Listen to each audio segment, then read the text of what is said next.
Well, welcome everyone. Thank you for joining our online forum series, Leading Beyond the Crisis. Our guest today is Laura Bokenfuso. I hope I got that right this time. And who's the founder and CEO of Van Robotics. Van Robotics won the 2019 InnoVision Education Award for Development of Abby, who is their star that you just got a little background on, a smart robotic tutor. Hopefully you had a chance to view the video on your own, or there's many other videos on their website that get into various dimensions of how Abby is being implemented. She's very engaging and a lot of fun, particularly for the children. So we've got Laura and let's see, we've got Wendy here and Aditi, who are members of Laura's team. And we're going to talk about kind of how this all got started and how they've been addressing the challenges that COVID-19 has brought to them. So Laura, I'll turn it over to you. How about if you introduce yourself and your team? Sure. I'm Laura Bokenfuso. I'm the CEO and founder of Van Robotics. My background is in computer science and engineering. I spent a number of years studying how to build social robots to interact with students to help support learning, both as a PhD student here and then later as a researcher at Yale. Over about the course of a decade, learned a lot about what works in the field from working with experts like clinical psychologists, educators, interventionists, and really brought all of that experience to building Abby. So Abby is really the culmination of a lot of years of research work in the robotics and social robotics field. Just to give you a quick definition, a social robot is a robot that not only engages students socially, which really is that missing link for online apps, for example, that a lot of students are very familiar with nowadays. It not only talks to them and interacts with them, but it responds to them, it adapts to what they're doing, and it also is able to read social cues, which is one of the most important things for having truly adaptive learning. And so can't do this by myself. I have an amazing team of people. Wendy Wells is here, Aditi Ramachandran is here. Both of them head up two different parts of our company. I'd love for them to give you all a quick introduction about their backgrounds as well. Yeah, so I'm Wendy Wells. I joined the team a little bit over a year ago. I think we're going on 2 years now, but my background is in education and educational technology. I started out as a classroom teacher and then moved on to be a technology integration specialist, where I help teachers learn to use technology in the classroom at both the school level and the district level, and then moved on to be a corporate trainer for Apple and worked with several other ed tech companies and helping them to scale their business. So really have a roundabout view of how technology can be implemented into the classroom and how this is a powerful tool that can help kids and teachers to make an impact. So we also we've got some exciting things to share and some exciting things on the forefront of Van Robotics. Thanks, so Wendy. Yes, thanks. Then we'll hand it over to Aditi. Hey everyone, my name's Aditi Ramachandran, and I also am kind of like Laura, but my background is basically in computer science and human-robot interaction. And Laura and I spent some time together at Yale. I was working on my PhD there, and I specifically studied basically building personalized robot tutors for kids. So this is sort of kind of the application of all the research that I worked on for several years. And basically at Van Robotics, I lead up the software development team. So we're always working on, features to make Abby better, to respond better to learners, and to really create that fun, engaging learning environment that our students need. Super. Wow, what a team you've got. And I know this is just a couple members of the team, so it's pretty deep. So tell us about the star, Abby. Where'd the name come from? Give us a little background. Yeah, so Abby, the name Abby really came from a number of different sources, right? We wanted something that would be easy for students to be able to pronounce. This is really our first product to market. So the idea of Van Robotics is really to support social robotics, to support students of every age. We do have another project underway, which is for older adults, but Abby was really designed for the K-5 student to support core subjects instruction. And as we know, a lot of students, especially early on, struggle with articulation. So we wanted a name that was easy to pronounce, not just for American students, but also abroad for students from other countries. And the two syllables "abi" are pretty easy and pretty universally, pronounceable. So that was one sort of criterion. And the other one was that, it can stand for a bot for intelligent instruction, which we like to always throw in as, that's essentially what ABI does, right? It does intelligent instruction for students in K through 5. And there's always usually more than one answer to that question. There's the official answer, which you just gave us, and then there's the real answer, right? Yeah, yeah, exactly. Along that same line, you might also introduce the company behind ABI, which is Van Robotics. Where did that come from, and how did you get started? Yeah, so, okay, let's see. Which story would you like to hear first? The story that, the real story, or the prepared story? I mean, I think the real story is we wanted something, again, short, recognizable, right? Some of the things that you learn about naming companies, naming brands, naming products is that the more familiar it is to people, the more easy it is for them to recall. So Van is obviously used in a lot of different contexts. There's Van's shoes, there's Van is in and of itself a word that people are familiar with. So we felt like that was important, short, something familiar, and it just so happens that Ven, the original name of the company, which has an A with an umlaut on top, means friend in Swedish, and we really like that because the whole point of creating a friendly social robot was to sort of endear users to its familiar or a friendly personality. Excellent. So let's talk maybe a little bit about the kind of the funding that allowed you to get started. I know last year was a big year for you. You decided to diversify your funding sources. You got some grants. You were into beta testing. So a lot of things were happening. Tell us more about that. Yeah, so I mean, the funding sources initially for us were fundamentally grants, right? So at the very early stages of the company, we were testing the alpha version of the robot. We were doing it with a small market. We were really just looking at the efficacy in a small demographic of students. So we really relied almost 100% on grants and some investment from us as the founders. After that, we really started to diversify because we realized that having the insight, having the input from strategic investors was really important, especially people that we met at Techstars, for example, who had a portfolio of companies they'd exited. They'd worked with a number of companies like ours that were in the very initial product development stages, and it helped them transition to a really successful commercial product.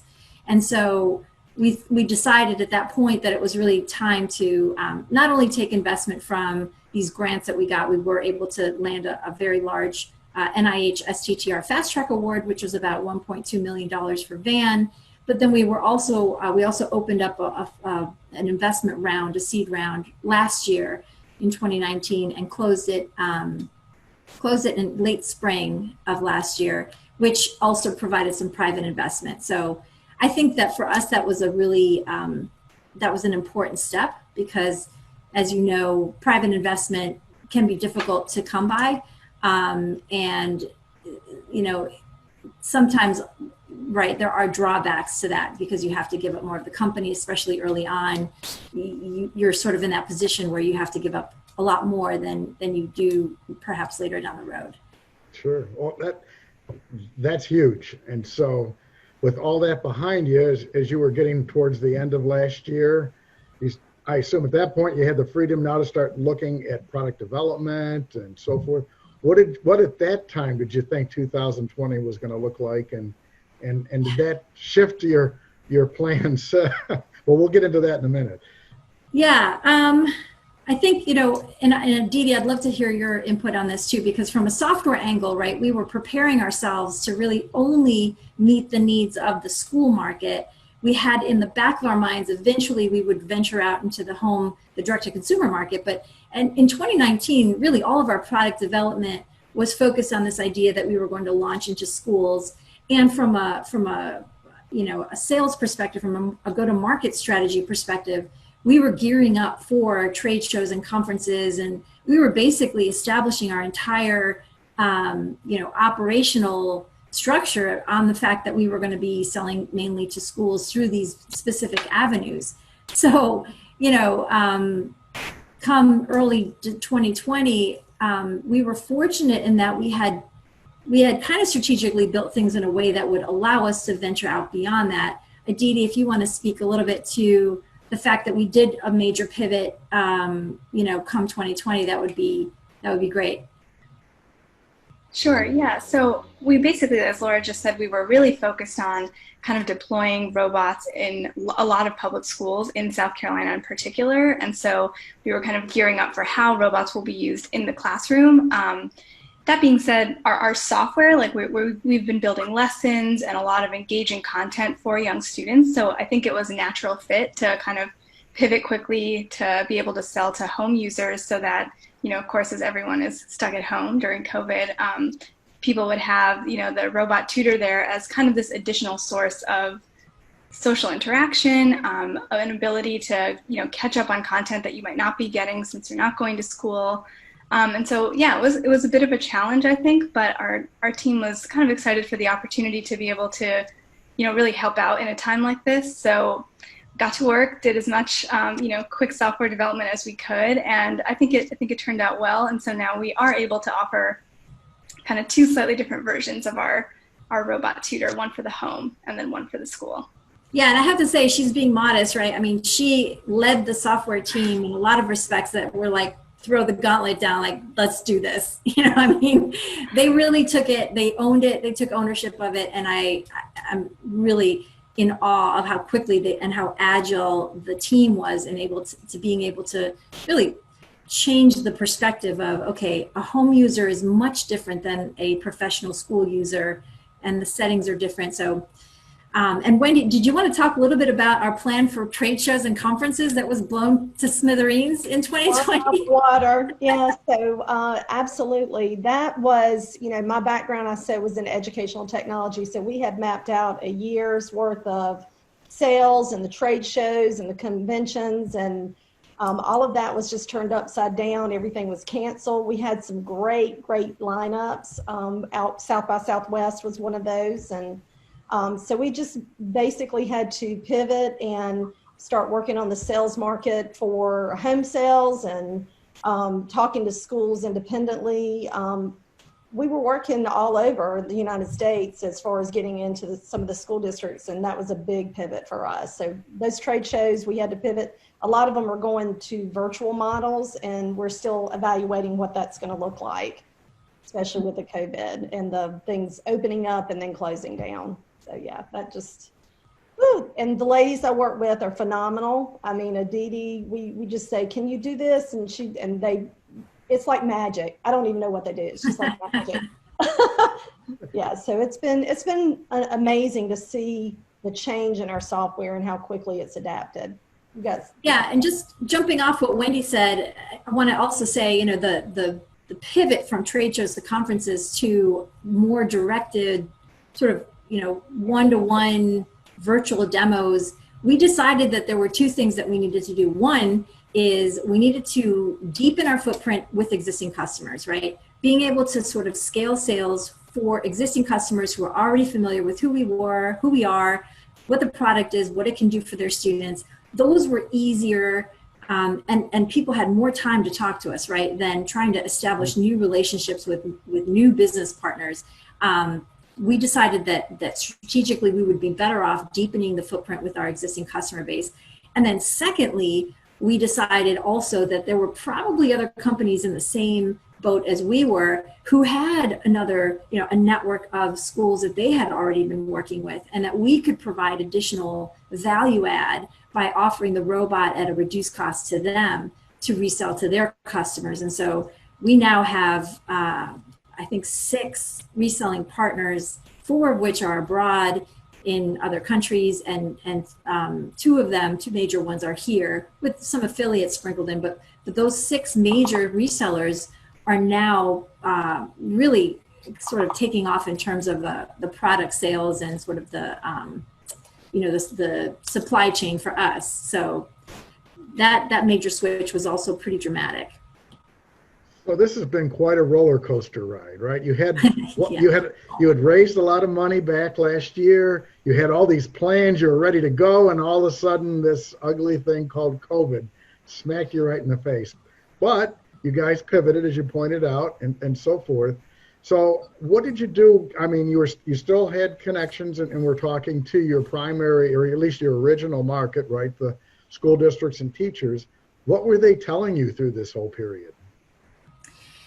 Interesting. So that's why one of the reasons why we decided to deepen our footprint, as I mentioned before, the customer base, is because we were having these conversations. So we immediately picked up the phone and started calling our existing customers across South Carolina. We also talked to new people. The meetings that we were able to land through LinkedIn primarily with connections that we had already who had not purchased the robot yet but had expressed interest. They were telling us, we're completely inundated with logistics for schools. We're actually over our heads trying to figure out busing for next year, trying to figure out classroom logistics, where we're going to put students, what we're going to do with them if we have to close the school, how we're going to manage that. So the practical, the urgency of practical matters was completely taking over their desire to sort of learn about this new technology. So that's when we really decided strategically to deepen our footprint, because we knew the schools that we'd been working with had such good experiences, they were actually coming back to buy more. And that's actually proven out to be true. So Wendy can speak to a couple of major school districts that came back and said, we want a whole batch of new robots for next year, we're going to need them. Again, just to speak to that, Laura, one of the words that resonates with me is educational disruption. Is that it's just, they've seriously had to reflect on what's important to be teaching now and what's important to moving education forward. So it's definitely been a disruption. Everybody's scrambling, trying to figure out what's best to be safe, but also to keep education moving forward. And so our footprint in working with existing customers, the ones that really know the robot and have been using it prior to the shutdown, have come back and said, hey, this is going to be a perfect tool for us to put out in the field and use it for a virtual training model or a virtual test to see how well we can help those kids and impact them out in the field, out at home, and then also in the school. So it's definitely, it's been a shift, but it's been great. Yeah. I mean, I can see Abby is kind of like that physical avatar, right? And that particularly as schools are forced to do the virtual thing and the teacher's remote, this is kind of a go-between perhaps, right? It's kind of like the teacher is physically there, but not there, right? Type thing. Exactly, yeah. So I mean, that kind of leads me to, where do you see this going? And I've seen this with a lot of other companies, is that we keep talking about going back to normal. And I think most of us have come to the conclusion that there you go. That's just not going to happen. No. Move forward. You just keep moving forward. Yeah, it's a new life, a new reality, I think. So what are you guys thinking? And I know it's an evolving thing, but kind of short term, long term, of where do you go from here? Right? You certainly pivoted. You're not going to go back. None of us are. Maybe we'd like to, but it's not going to happen. So what does that mean for Van Robotics? Yeah, I think that all of us are rethinking how we've been doing things, right? I think all of us have started to reconsider how we manage our livelihoods, how we manage our work-life balance, how we manage productivity during the day, how we manage our customer relations, how we manage, I think it's just put a new light on how we do things. And I think that holds true for the entire education industry as well. I think that the onus of many, many responsibilities has been placed on the shoulders of the schools for many years. And I think now what's happening is there's a shift, right? The parents and even some educators are starting to understand that there's a capacity problem, right? That we have enough students, or we have a number of students in the classroom, and we only have one teacher in many cases. It's just a numbers problem, that we don't have enough people in the classroom to manage sort of the needs of individual students on a regular basis. And this situation has really cast a light on that. I think parents are starting to realize that they need to do something to help, to pitch in, to be a partner in that equation. And I think we all have different ability to do that, right? In terms of time availability, in terms of being able to hire tutors, et cetera. But I think that it is making us reconsider how we've thought about education for many years. So I think that's a good thing. I think that these kinds of tools like Abby and many of the other tools that are now helping people do their jobs better, Zoom, for example, I think they've become indispensable in many ways. I just want to put in a quick plug also. One of the major problems with, that we're encountering now, obviously, are all the social, emotional challenges that we've had because of COVID, creating this very isolated society. And, I think that technology has been, for many people, a bridge and sort of a life-saving, a life preserver for many people. Wendy, did you want to say something? I see you nodding back there. Yeah, that's dear to my heart. Being a technology integration specialist for so many years, and I feel like I'm sharing my age, and we'll all be saying before COVID-19, this is how it was. Technology has always been at my heart on helping educators learn that it really can help their job be easier. And so with Abby, it's such we're in the spotlight. We just need to get more of our Abbies out there to help, because it really can help the teachers, give them extra hands, give them extra eyes in the classroom and virtually. So that's really just dear to my heart to know that, it's an automatic shift. You're really looking to see how technology can help you. And it's not just, I'm going to try it out. It's here. You've just got to use it, and it makes your job easier, and it's just helping to move forward in society. So that's why I'm smiling. It's years of my heart saying you need to use this, but really Abby can make a difference and an impact. And this is really a great time. I think the intersection between things like machine learning and AI, coupled with this ability to ubiquitously distribute technology like this, I think is an extremely powerful combination. And I know Aditi has spent a lot of time, really thinking about how to leverage the fact that you can now train models that are very personalized to help meet the individual needs of students. Aditi, what are your thoughts? I mean, I think that's one of the good things, one of the shining lights of this. Or the icing on the cake. I love it. Yeah. I think to go hand in hand with just what Wendy said, like the whole goal of having something like a supportive robot tutor is the ability to kind of complement and augment what people already have, right? So we're helping teachers deliver more personalized instruction. We're helping parents understand what's maybe going on with their students when they're learning. So the whole basis kind of what we're designing in terms of our AI and machine learning is really the concept of being personalized to the individual. So not treating all students as the same. We always want to have our robot tutors respond and personalize their instruction to the individual student. So that's really what we're striving for. We always treat the individual as just that. Everyone has their own unique learning challenges. And so I think a robot tutor that can kind of come in there and provide that personalized support, as well as that safe, like fun, engaging learning environment, is really something that so many students just don't have. So that's kind of our motivation for always striving to make our software and technology just better and work better for our students. This is a fascinating story about agility, your ability to be optimistic and when the world's changing and pivoting at the same time, listening to the voice of your customer, making those changes, collaborating with all members of your company. I mean, this is just a marvelous story. Maybe you could tell us a little bit about some of the things that are kind of down in the underbelly, if you will, things like supply chain issues and other things that many companies have been affected here. Maybe you could kind of address that a little bit. Sure. We currently manufacture our robots abroad. We were fortunate in getting sort of the supply chain worked out, having our manufacturer deliver the robots before any real duty changes happened and were imposed on our product. We were able to actually kind of skate by that this last time. We're getting ready now to order another batch of 1,000 robots in about a week. And that order, of course, won't be fulfilled for another couple months. And so we're very concerned about that, right? That's always in the back of my mind.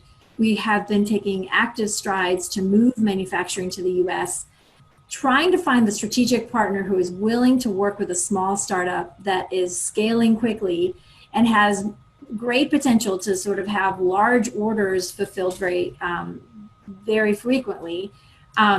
And that's been a real challenge. I think I have contacted people everywhere from starting in our own backyard here to, to NIST even, to try to find programs in which they pair small businesses with manufacturers that are willing to grow with them and not charge exorbitant prices for small batch orders. We were fortunate. We did find somebody most recently through an SCRA meeting, and we're hoping to work with them. They have indicated that they're willing to work with a small company without, pricing themselves out of our, field of consideration. And so, I'm hoping that that's going to be something we will be able to bring to South Carolina, because that would be phenomenal, right? I mean, that would be phenomenal. But until we do that, that will continue to be kind of a source of worry for me. So before we wrap up, I'd like to kind of turn a little bit to maybe more of the personal side. So you've alluded to the international character. You've also referenced kind of the South Carolina side. A lot of space in between those two. Maybe you could kind of share with us how that all happened. How did you end up here and bring this phenomenal technology right here into our backyard? Yeah, I mean, I think, my family is here. My husband and I moved here very early on in our marriage, and our 3 kids have grown up here. This is really home for us. When I went away to Yale to do a postdoc and then become a researcher, that was 3 years that were very well spent. I was very grateful for that opportunity. I learned a ton and worked with some really great people. But I did want to come back to South Carolina. I felt like this was a great place that was hungry for innovation. I know that there's a lot of movement right now. There's a lot of energy around supporting startups from various places. And so when I spoke with somebody that I have a great deal of respect for, he was one of my early advisors. I said, I'm struggling. I don't know where we should start this company. Should we try to go to New York or California or, try to get to one of these sort of hubs of technology? And he said, you should go where you're happy, because you're going to be most productive there. Hands down. That's where you should go. He goes, you can attract the talent. Nowadays, you can pretty much work with some remote working, and, you can make it work, right? And I took that advice, and I'm glad I did, because I think he's right. I think we love South Carolina. We love living here. Our kids love living here. I think there's a tremendous potential for us to be able to grow this company greatly in South Carolina. And so, yeah, I think the international thing, just came to us because we were looking for partners, and people across the world are looking for technologies like this. There really isn't anything right now in the market that compares to ABI just yet. There will be more. Hopefully it will be different from our technology, but it may look very similar to our technology. But that is really how we started to branch out internationally, just because the demand is there. They're hungry for technology that can help them. There are parts of the world that have educational systems that are worse off than ours. And they need the help, they need the training, they need the support in the classroom to reach a diverse group of learners. And, and so we're open to that. We want to embrace that opportunity and see how it goes. That's phenomenal. Well, I love the enthusiasm of your team. I can see as each of you have been talking, there's just so much energy, and I think that's contagious. So I think that's wonderful. So at this point, I think we've kind of painted a background of kind of how you got here and so forth. What I'd like to do is open it up to be a bit more interactive. And so one of the thoughts is that we might, I'm trying to look here to see how many people we've got. We might maybe break up into 2 or 3 subgroups that could, first of all, give you a chance to introduce each other, because that's, if I look upon how InnoVision forums typically operate, we have a very engaging discussion about something pretty cool like Laura's company. And then afterwards, we share some wine and so forth and get to learn what's up with each other. So I wanted to add a little bit of that aspect to our meeting here today. But I also wanted to see if there's something we can do to help you, Laura, and your team in terms of, while we're introducing ourselves, maybe we might talk about how, other maybe other applications, or maybe, I don't know, if you did pretty well on the funding round here last year, but is more funding in your future? Or are we looking at a Shark Tank experience or something like that? How can we help you in the next few minutes that we've got? What are some thoughts there? I would love to hear from other entrepreneurs who've had experience in the manufacturing industry. Tips. I think we're sort of venturing into kind of a large shift from having our manufacturing completely outsourced to having some movement to the local area, hopefully someplace near Columbia. But I know that is going to bring with it a number of new challenges. And so, not having done it before, I would love to hear if anybody's got any experience in that realm. That would be great to hear about. Also, we are fundraising right now. We're actually live on Start Engine, which is a crowdfunding platform, and Angels and Entrepreneurs, which is also featuring our platform. In fact, I'm on the hot seat with Neil Patel as of today, so if you want to check that out. But also funding sources locally would be great as well, because we're getting ready to make some big changes. So probably those 2 areas would be the most useful at this point. Okay. So what I'd like to do is first, before we do a breakout, is open it up to both either some general questions or specific questions.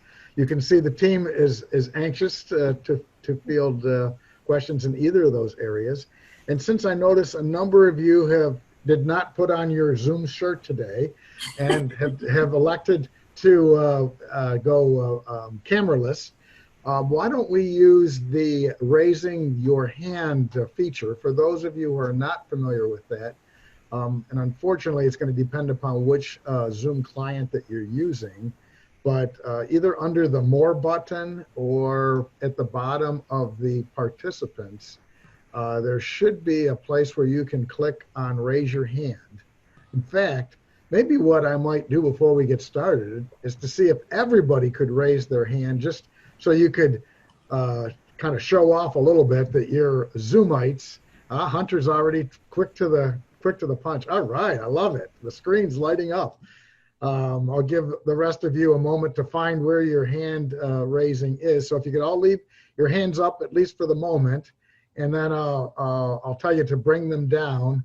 And then at that point, I'll ask anybody who'd like to either raise a question or make a comment to address. Oh, some happy hands. I love it. Okay, we have some real Zoomers out there. Great. Okay, you can put your hands down, and I'll give you a moment to do that, and then I'll look for you to raise your hand if you'd like to make a comment or ask a question.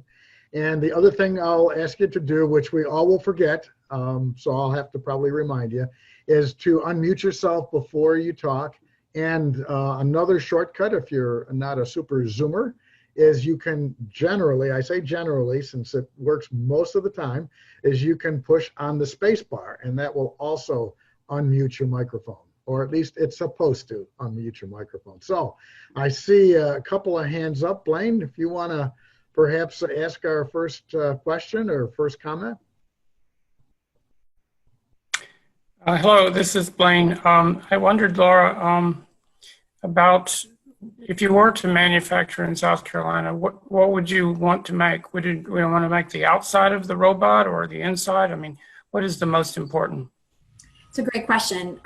The way we're approaching it is just moving assembly here first. So a lot of the robot's parts are off-the-shelf components with a handful of custom design components, which are fairly not sophisticated, fairly simplistic.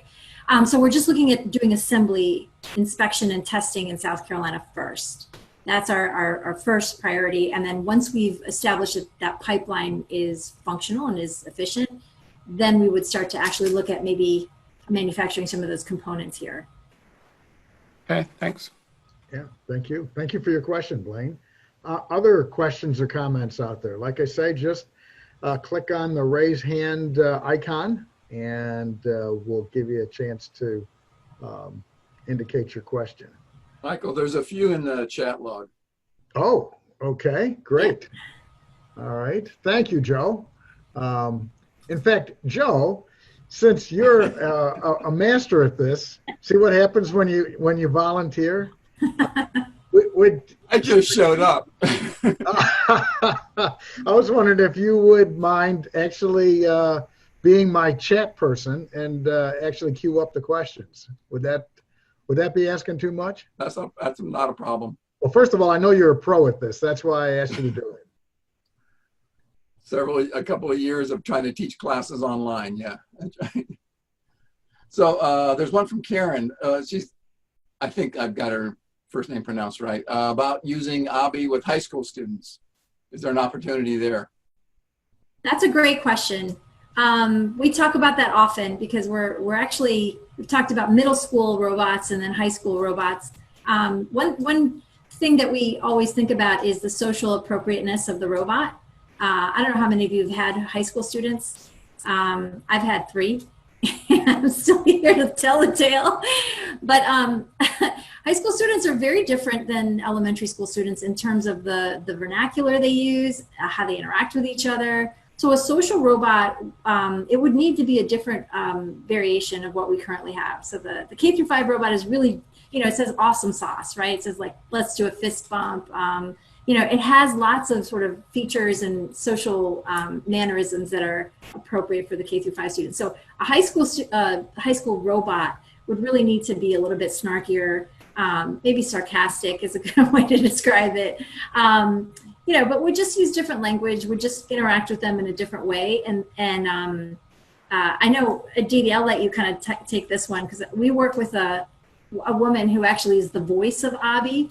She studies popular culture for K-5 students in terms of cartoons and books and all that to get inspiration. Aditi, do you want to kind of add a little bit of flavor to that? Sure, yeah. She does spend a lot of time, especially building up kind of ABI's presence over the different lessons. So she'll have catchphrases that she uses and fun little anecdotes that she tells about her on-screen friends. So there's 5 of them, and they have their little stories that kind of really make the ecosystem come alive. So it's really awesome to see. But to Laura's point, definitely I think if we were to make a high school robot tutor, the language really is the big thing there. And you'll notice that if you've seen Abby, she looks really like cute, and everyone always describes her that way. And so while that can work well for adults and older adults as well, the high school group is kind of like this, like you're still a kid, but you're not, so it's kind of middle ground. Yeah, that's it's a little more challenging, but definitely I think there's opportunity there in the future. Probably related to that is what are the changes required to do stuff internationally? Good question. We only work currently with countries that have English as as one of their primary languages or the main language. For example, the UK, UAE. Actually, we are in the process of negotiating a contract with UAE, and what's the other one? Nigeria, where actually the formal language, the official language, is English, even though they have a number of dialects. They teach school in English, for example. So we primarily sell to countries where that's not a barrier. Yeah, there's a couple interesting questions. One is here is how do you pick the children who would use that? And her daughter has dyscalculia. I think I've pronounced that correctly. Wendy, you want to take that one? Can you read it in the chat? Yes. That's for me. Did you see that, Wendy? Is it dysgraphia? Dyscalculia. It's an ability to do math, basically, or a reduced ability to do math, if I remember right.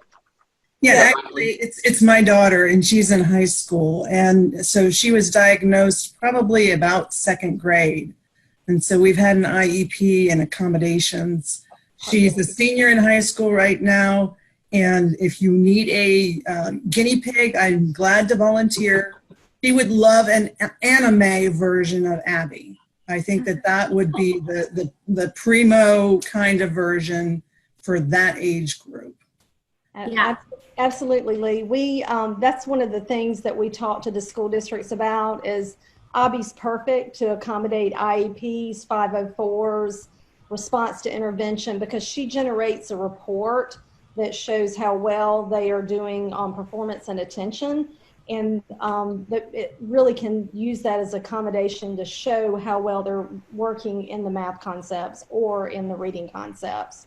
Right. So, now, do you have like an animation component that goes along with the robot? Because that's my daughter's skill set, and it's probably going to be her high school senior project. Oh, interesting. Doing animation, and I would just love to connect to see if this could be, a real something that could help her in her math, but also develop the next version of Abby for these high school. Funny you should ask, Lee, because we have just had a group of interns this summer, phenomenal interns. I feel like, I don't know, we had interns before, but this group was especially talented from Clemson and from USC, and they created a phone app for Abby to get updates about Abby, so we can ping parents now to let them know, hey, your student has an assignment due or an assessment, or hey, this is how they performed on the last one. Congratulations, they just earned another gold star, whatever it is. But that phone app could really be an interesting bridge to do an animation, sort of an animated Abby for older students. So if she's looking for an internship, please have her contact me. I'd love to talk to her about it. Sounds good. I'll ping you through LinkedIn. Sounds good. great question. And Amy asked one, I think it may get back to the distribution channels. Have you had any interest from not-for-profit groups that are trying to assist students from disadvantaged neighborhoods or schools? Yes. Are you reading Cody Reynolds? No, A.B. Robichaux, up the column. Yes. We haven't, so we've worked with one other nonprofit, Richland County Partners for Educational, Richland County Partners in Education. Public Education Partnership, RCPEP. Robert Lamanak is directing that program, and that nonprofit actually, we worked with them early on. What we ended up doing, because we had so many people express interest in wanting to do something good for the community, but they didn't have a specific, a recipient for the robot, is we set up a nonprofit called Legacy Robots. That nonprofit accepts donations. There's an independent board that actually decides where the donations are spent. They have a list usually of hospitals and other sort of underserved communities or students that are from underserved communities. And they make a determination as to where the donated robots will go. We've already donated, I think, 4 robots at this point, just in the last 6 months or 8 months. And one of them went to St. Jude's Hospital, which was really exciting. We got to deliver that one, and now the kids at St. Jude's are using Abby. Prisma Health has 2 robots now, and River's Edge Retreat, which is for kids that are homeless, and they provide camps for them. Probably related to that is a lot of schools don't have a lot of money, and they use outside groups like PTA groups to kind of get new technology and stuff into schools. Are you guys working with them too? I think that's somewhat similar to this. Yeah. That's an interesting question. We haven't worked with PTA groups directly. Typically the schools that we've worked with have had money in their budget to purchase. Because so a lot of robotics that are sort of in the market right now tend to be coding robots. They tend to fall into a different budget category than what we fall into. Yeah. We fall into the curriculum budget because what we're providing is instruction. And so that budget tends to be much bigger than, for example, the STEM budget that is allotted for coding, programming, that kind of thing. And Cody, why don't you jump in and ask your question, because I think there's some stuff there that may be a little better if you explain it.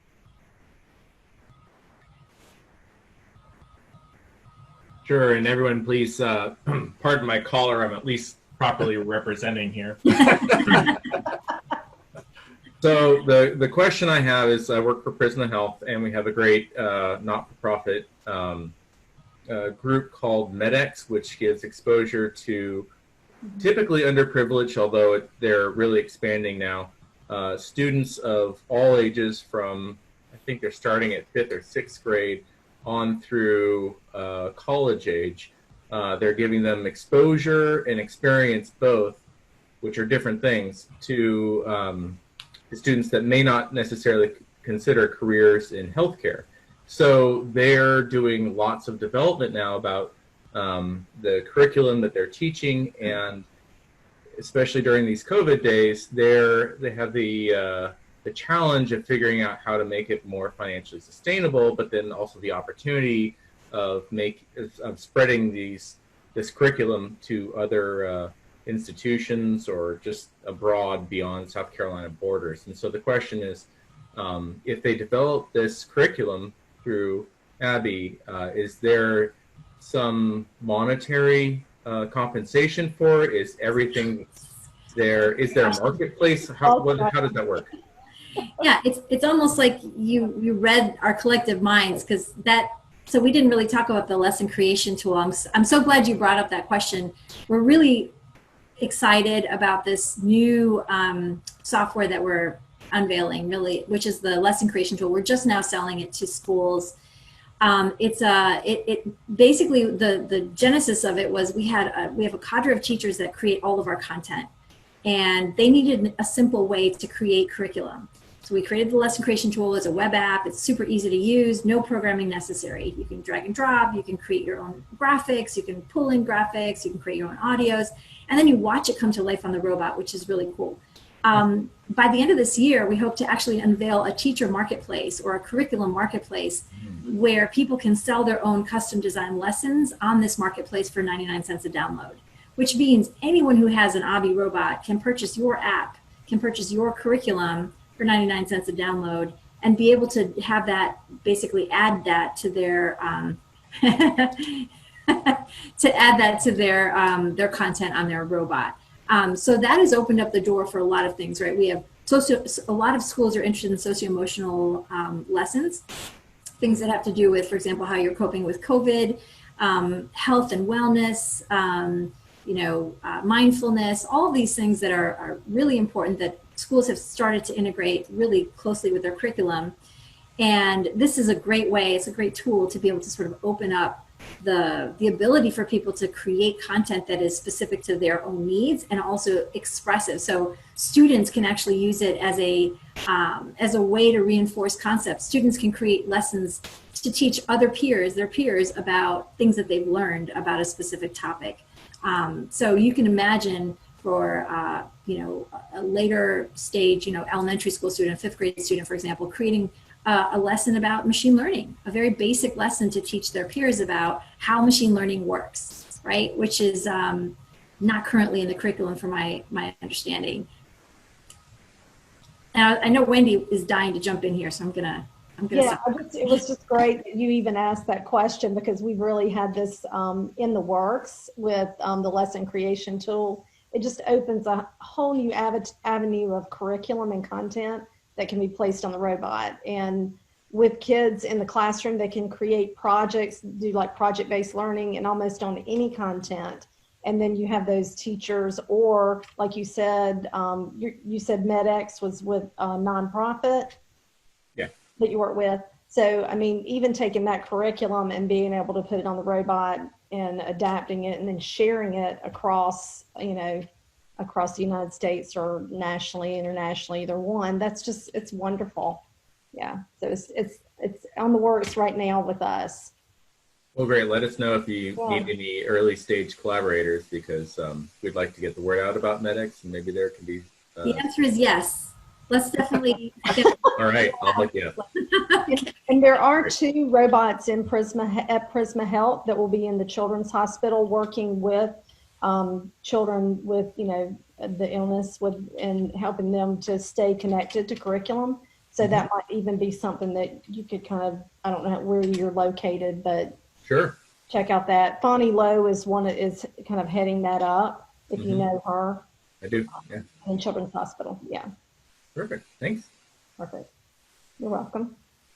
So you want to hit the one last question there, Michael, and then. No, that sounds good. So Amy, you want to go ahead?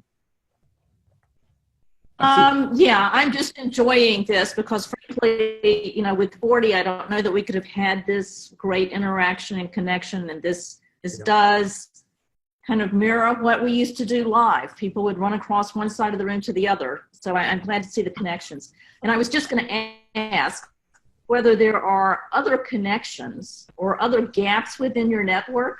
Where are you looking for somebody who knows XYZ? Are you looking for somebody who will help you develop talent or find others who are doing robotics? Is there any connection that you're looking for that you think might be in the state but that you haven't been able to find yet?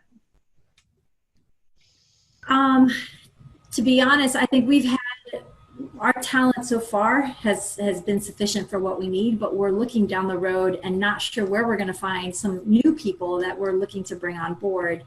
I think this is a great question because, you know, there are a lot of networks out there, but finding the right one to get the right person on board is difficult sometimes. We are looking for marketing help, for example, someone that has consumer product experience in the marketplace is really key. We've worked with a couple other marketing firms and outsourced that for a while, but we need someone who's going to eat, breathe, sleep, and dream about Abby. We do that already. I thought they made a movie about that already. Yeah. And the other thing is technical help. So we're building out our customer success team. We just have a new hire that started this week, actually, and we're going to be building up that customer success team. So finding talent that is really interested in sort of, you know, building up those relationships between our customers and the company and being that bridge, being that representative, that's going to be really key. So we're looking for a few of those people as well. So if anybody's got people who have these qualifications, they're looking, please do contact us. That'd be great. And we do have a couple of manufacturers on the line. Jack, I see you're here. So we'll try to make those connections as well. Great. Yeah. Well, Joe, thank you for pitching in and giving me a hand. While you were doing that, I actually put people into various breakout rooms. But then as I discovered, and as Amy so aptly pointed out, I think we have a fairly nice little group here. So I'm going to suggest that we abandon the breakout room thing, and maybe we just end up with a quick going around and having everyone briefly introduce themselves. And if you want to add a comment to that intro as well. And I'm going to select a couple of people who I don't recognize, who might be some newer people, and start with them first, if that's okay. So Nick, I see you there. Would you like to unmute yourself and just give us a brief introduction? And certainly you can add any comment you'd like to that.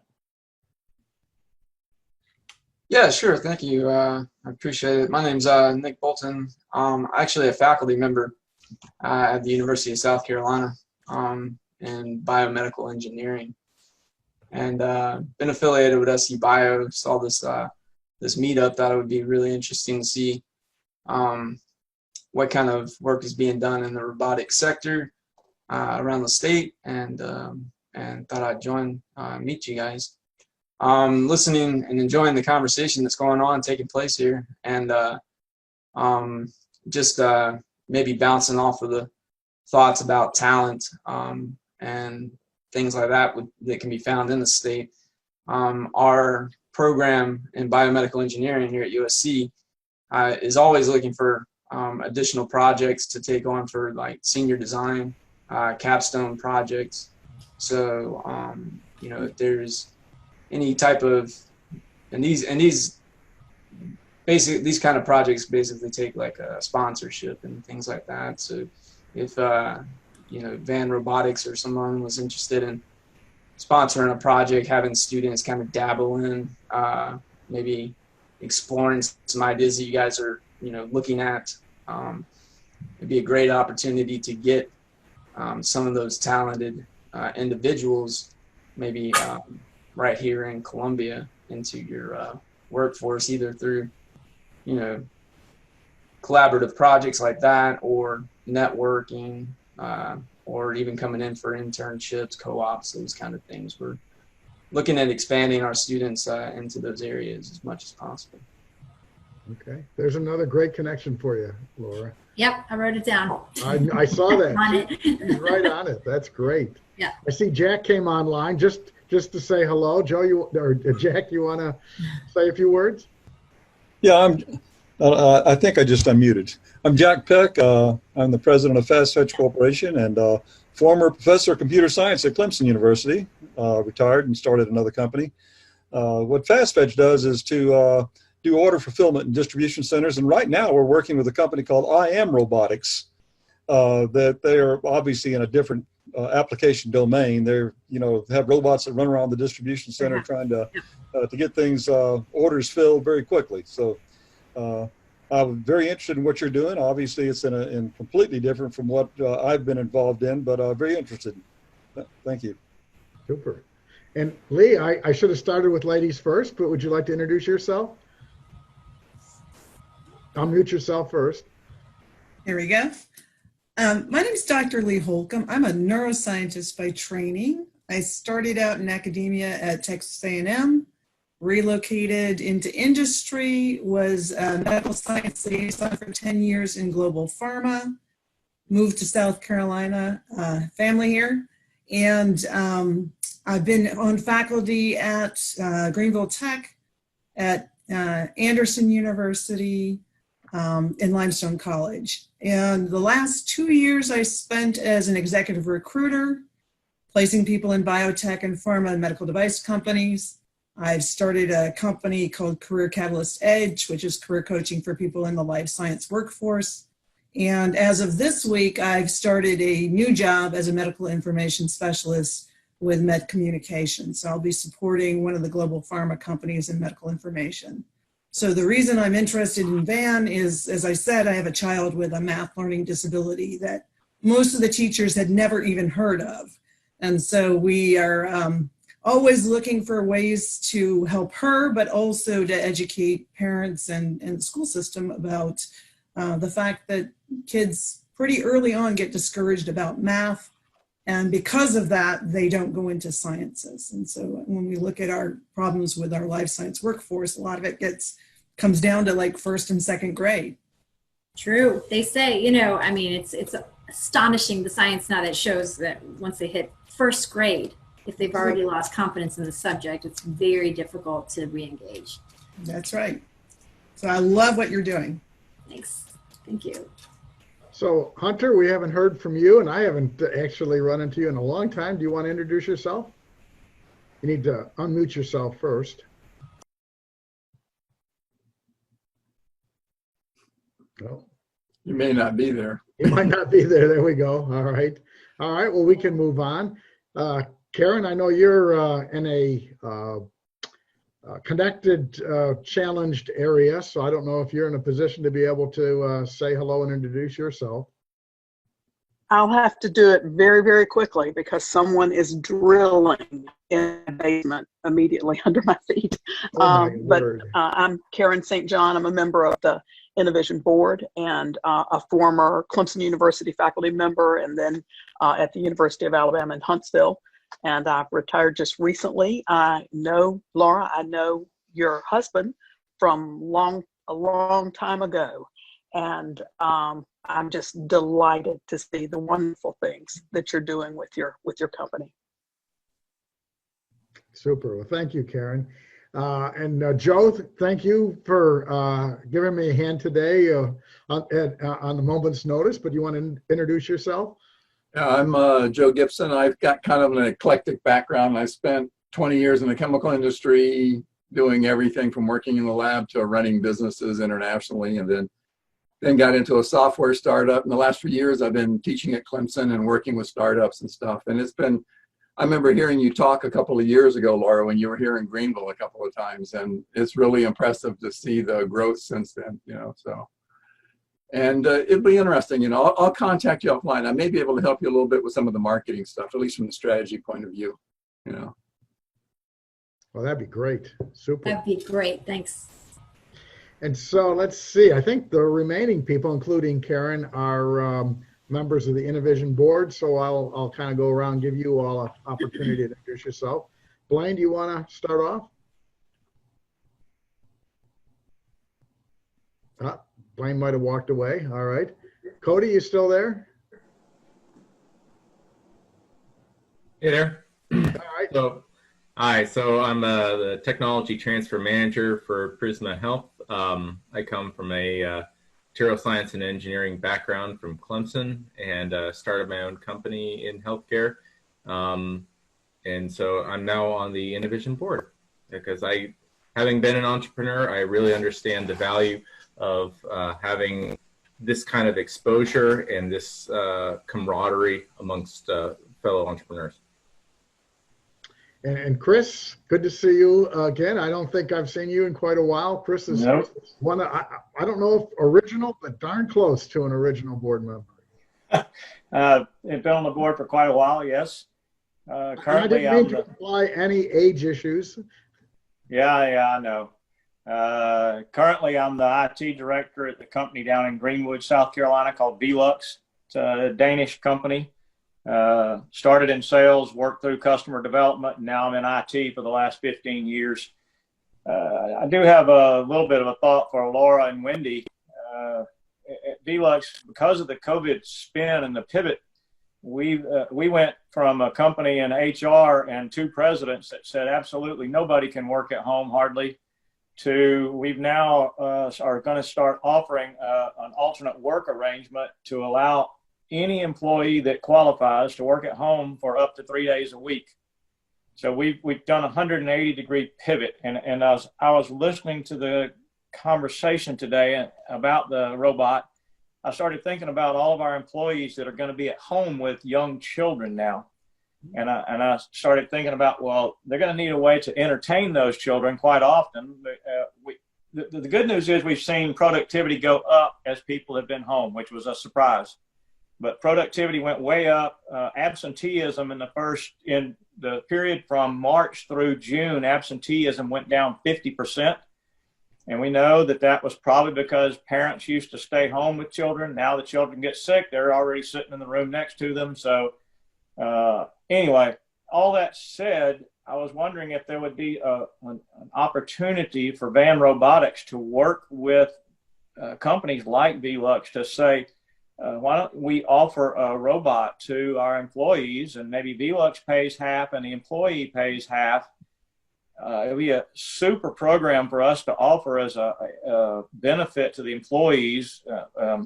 In IT, we've already come up with what we call an IT kit for their house. We're going to offer them 2 monitors, a keyboard, all the equipment that they need to set up. All of our employees have laptops, so they'll come in and work 2 days a week, and then they'll go home and work 3 days a week. And what a benefit it would be to offer them something like Hobby to supplement their time at home. So we don't have to discuss it here, but it might be something that we can take offline. I would need to know more about. We absolutely should do that. We've had a conversation internally about that with a couple of other companies. So we have a plan. I'd love to get your thoughts about it. Yeah, it'd be great to contact me offline and let's talk about it, and then I can take it to HR and to one of our presidents and see what he thinks about it. We have a foundation that we allow employees to dip into mostly for crisis or for need, but this would certainly qualify for the foundation dollars without us tapping into profit at all. That's great. Perfect. Yeah, I'll definitely do that. I think I have your email address. You do? I think so. Yep. Great idea, Chris. And I saved the best till last. So we have Amy, who truly was the original member of the advisory board. And I say that with all positive thought.